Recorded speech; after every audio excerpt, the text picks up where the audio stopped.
한국 방어를 위해 설치했는데 한국이 이것을 거론하자 미국 안보를 위협한다는 미국, 뭐야, 앞뒤가 안 맞잖아. 외교에서 한번 무너지면 저항력이 상실됩니다. 상대국이 강할수록 그렇습니다. 순간을 모면하려고 약소국이 가볍게 한 약속은 번복해 다시 되돌리는 건 너무 많은 시간과 부담을 가져옵니다. 천안함 조작으로 약점을 잡힌 한국 보수 정권은 전작권을 연기하고 사드를 도입하고 위안부 협상을 맺어야 했습니다. 박근혜 정권이 탄핵되어 한국 정치 환경이 변화되는 것을 우려한 미국은 서둘러 사드를 배치하려 압박하고 설치합니다.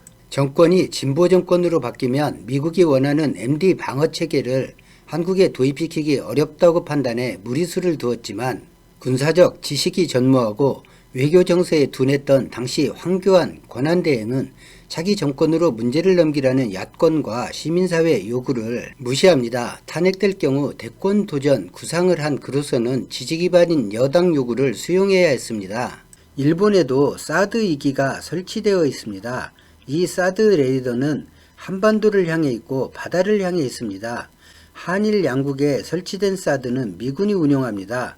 보지도 사용하지도 발사 권한도 없는 사드 운영비조차 트럼프는 한국의 부담을 요구하고 있습니다. 사드는 정말 한국 방어하기 위한 목적으로 설치된 것일까요?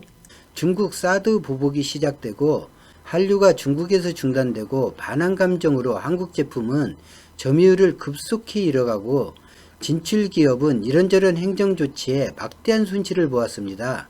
이 대목에서 일본인 방위 개념이라며 이해한다는 중국이 한국엔 왜 무역 보복을 할까요? 그건 중국이 냉정한 판단을 하기 때문입니다. 일본이 가장 무역 적자를 보는 나라가 중국입니다.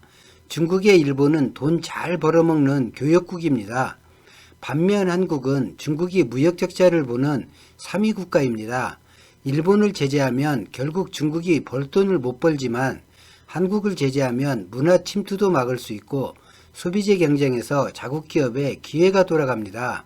반도체는 워낙 의존도가 크기 때문에 수입에 제한은 못하고 소비재와 문화를 선택해 한국의 복수를 선택한 것은 자국의 피해는 최소화하면서 국내외 정치적 이익을 얻으려 한 것입니다. 중국은 대한국 수출도 수입도 막지 않았습니다. 파국을 원치는 않지만 그냥 넘길 수는 없다는 것이죠. 만약 중국 보복에 한국이 맞대응한다고 일본처럼 반도체로 수출 제재를 했다면 어땠을까요? 한일 무역 분쟁처럼 같은 현상이 일어났겠지요. 한국에 더 의존하려 하지 않았을 것입니다. 일본은 잘 벌어먹던 한국을 무역 제재했습니다. 경제와 안보가 하나인 시대입니다. 정치나 안보도 결국 경제 개념인 세상이 요즘 세상입니다. 미중 무역협상에서 미국이 우위에 있을 수 있는 건 기축통화국이자 세계 금융중심지이기 때문이고 결정적으로 매우 심각한 무역 적자국이기 때문에 가능한 전쟁입니다. 반대로 미국이 중국에서 미국이 적자 보는 만큼 돈을 벌었다면 대만의 무기 수출을 지금처럼 하지도 않을 뿐더러 중국이 원하는 통일을 지원했을 수도 있습니다. 단 중국이 지금처럼 대들지 않아야 한다는 전제에서 그렇습니다. 정치와 외교, 경제 모두 한 울타리에서 진행되고 결과를 만드는 시대입니다. 국경을 넘어 전쟁하지 않는 이상 결국엔 돈이 마지막 협상의 종착역입니다. 중국 보복은 여기까지 하고요. 대한민국이 중국에 무지막지 당하는 이 와중에 한국 문재인 정권이 맞닥뜨린 문제는 미국이 한국 제품에 부과한 추가 관세 문제, FTA 개정 압박을 당했습니다. 간도 쓸개도 다 내어준 결과는 무시, 그 이상 이하도 아닙니다. 그런데 이제 집권 3년차를 지나면서 미국은 한국이 변화되고 있다는 것을 조금씩 느끼고 있습니다. 무엇인가 주도를 하려 하고 대등한 협상을 한다는 느낌을 받게 됩니다. 2017년 전작권 반환 협의를 끌어내 일정을 합의했고 FTA 개정 때는 선제적으로 미 셰일가스와 석유 수입을 밝힘으로써 조속히 마무리를 지어버렸고 2019년 방위비 협상에서 해를 넘기면서 한국 측 안으로 타결했습니다. 한일 지소미아 종료를 선언해 미일에 충격을 주었고 미국이 파병해 달랬더니 파병한 부대를 파병했습니다. 지소미아 종료 철회하라 했더니 종료를 유예했습니다. 현재 주둔비 방위 협상은 팽팽하게 맞서면서도 미국 내 여론 지지를 받고 있습니다. 사드를 철수한다면 당장에 미국 안보를 위협한다고 미국이 난리칠 게 뻔한데 철수하지 않고 중국과 교착 상태를 거의 풀어나가고 있어 사드를 두고 벌어질 한미 간 갈등을 만들지 않게 되었습니다. 한국 정부로선 미국은 멀리해선 안 되는 국가입니다. 중국은 세계에서 가장 큰 소비 시장과 생산 능력을 갖췄습니다.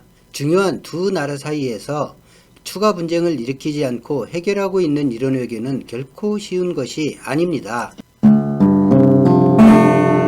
우리는 주한미군 그리고 전작권에 대해 진지하게 스스로 되물어야 합니다. 우리는 누구고 주한미군은 왜 존재하는가? 수교 후 원만했고 마찰이 없던 중국은 왜 사드에 민감했고 한국에 보복하고 있는가? 시각이 미국, 일본 입장에 가까울수록 한국인 정체성은 희미해집니다. 한국인은 스스로 어느 정도 거인이 되었는지 자각하지 못합니다. 스스로 낮추면 한국인 사회에선 겸손이라 말하지만 외교에선 XX라고 말하고 그렇게 대접합니다. 그리고 그 인식은 쉽게 변하지 않습니다. 한국 이상은 국제사회에서 약해집니다. 최대 교역국, 최대 흑자국에 자라는 게 정상입니다.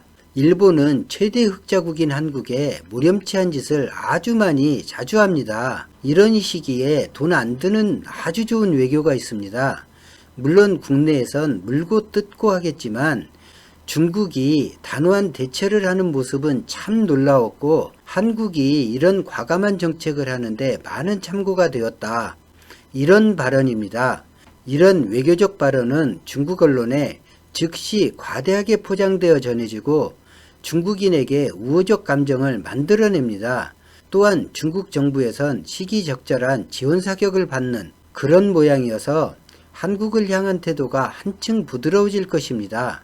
문재인 대통령이 트럼프의 노벨상 언급한 그런 종류와 같습니다.